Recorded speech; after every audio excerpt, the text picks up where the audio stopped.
चलेंगी पद्मावती हमारी पत्नी बनकर।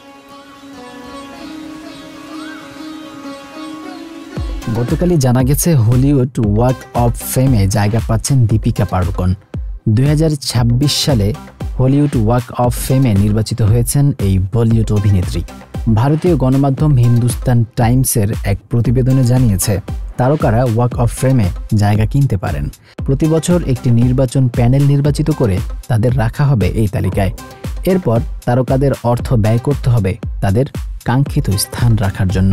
হলিউড ওয়াক অফ ফেম হল লস অ্যাঞ্জেলেসের হলিউড বুলেভার্ডের একটি আইকনিক ওয়াক। এখানে 27,000টিরও বেশি তারা থাকে। প্রতিটি তারা একজন করে তারকাকে উৎসর্গ করা হয়। এখানে যে কোনো তারকাই মনোনীত হতে পারেন।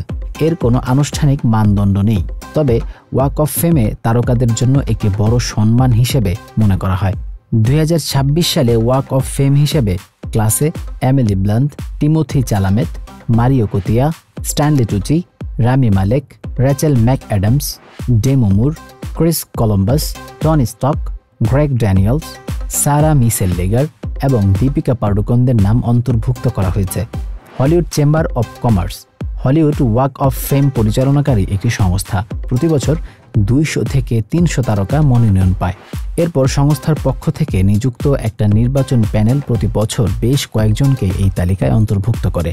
ছবি, টেলিভিশন, সঙ্গীত, রেডিও এবং লাইভ পারফরম্যান্সের জগতের শিল্পীদের সম্মানিত করা হয়। অন্তর্ভুক্তি এবং নির্বাচনের জন্য কোনো ফি বা অর্থ দিতে হয় না।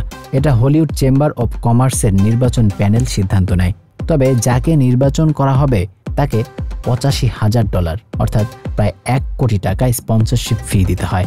এই বার্ষিক ফি এই তারকাদের রক্ষণাবেক্ষণের জন্য। ওয়াক অফ ফেমের অফিসিয়াল ওয়েবসাইট অনুসারে এই ফি ওয়াক অফ ফেমের রক্ষণাবেক্ষণের জন্য ব্যবহার হয়।